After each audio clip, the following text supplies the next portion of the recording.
Let's talk about that feeling when your entire inner world just goes on high alert. You know what I mean. That's what anxiety so often feels like. And while it's a super common experience, figuring out how to navigate it can be really, really tough. So today, we're going to walk through a kind of framework, almost like a quilted pattern, that's designed to guide us right through those moments. So here's our path.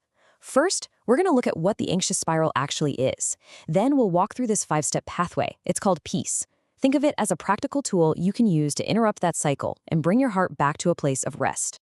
All right, so before we can find a way out, we have to understand what we're actually in. Let's take a look at the mechanics of what's happening inside of us when that anxiety really takes hold. At its very core, anxiety is the state where every single part of you is just bracing for impact. Your mind starts racing, predicting all the worst-case scenarios. Your emotions flare up with fear or maybe shame. And then your will, well, it just desperately reaches for the controls, trying to steer away from whatever danger it thinks is coming. And here's the thing. These three parts, your mind, your emotions, and your will, they don't happen in a vacuum. Nope, they feed on each other. Your mind spins out these what-if scenarios, right? That ignites your emotions with fear. And then that fear drives your will to take some kind of action, like obsessively rehearsing a conversation or just withdrawing completely. It becomes this self-perpetuating spiral.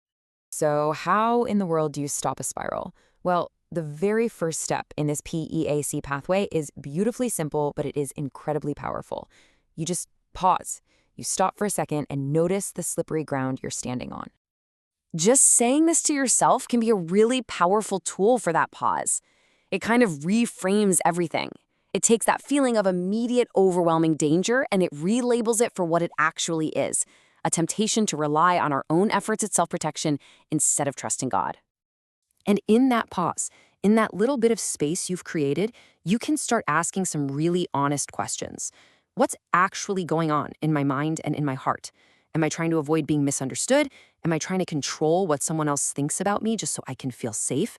This is all about getting to the root of that impulse. So after pausing, the next step is to actively engage with a foundational truth. This is our first E in PEAC, and it's all about remembering what's most true.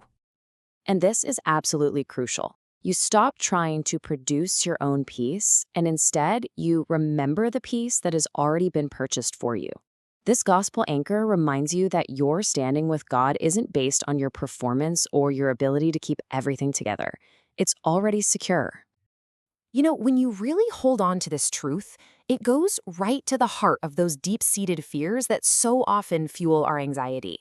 The fear of what other people think, the shame that tells us we're a burden, that relentless pressure to perform perfectly, all of those things start to lose their power when we remember who we really are.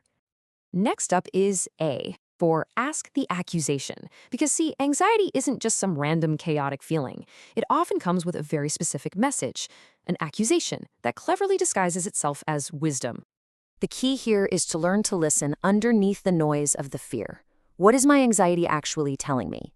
A lot of the time, it'll take the form of an if-then statement that just raises the stakes of whatever you're facing to an unbearable level. Here are some pretty common ones. Do any of these sound familiar? You see, these accusations demand things from us that God never does. Things like perfect control or total certainty or complete comfort before we're allowed to feel okay. And identifying the specific accusation is the key to dismantling it. So once you put your finger on that accusation, you're ready to move to the next step. C, call out the lie. This is where you actively challenge that message and correct it with what is actually true. Really, this whole step is about relabeling what's happening. That frantic feeling of urgency, that is not divine guidance. That exhausting act of hypervigilance, that's not the same thing as love. You take the lie that anxiety is screaming at you and you replace it with God's interpretation of reality. So, for example, if the accusation you identified is, if they see me struggle, they're going to reject me. You can counter that lie with a powerful truth right from Scripture. You can remind your heart, no, the Lord sees me completely, every single part of me, and He does not despise me. And that brings us to the final E in our PEACE pathway. Now, anxiety screams for a big, immediate, guaranteed solution to make the fear go away. But the call here is for something much smaller and honestly, much more profound. Just execute one faithful step. Instead of trying to find that perfect sense of control, you simply choose one small act of obedience. Maybe that means not checking your email one more time. Maybe it's sending a quick text to a friend to ask for prayer. It could even be as simple as just getting up to get a glass of water. It's just one small step of faith. This becomes your declaration. You're making a conscious choice. Instead of obeying the frantic, shouting voice of fear, you are choosing to listen to the quiet, steady voice of God's wisdom, which calls you to simple faithfulness, right here in this present moment. And ultimately, that's the heart of it all. This PEACE pathway isn't just some clever coping mechanism. It's a way to practice worshiping differently, right in the middle of the struggle. It's a gentle, repeated process of turning your heart away from the exhausting work of self-protection and turning it toward trust in the one who holds you securely. So what if peace isn't about silencing the fear, but about learning to trust God right in the middle of it?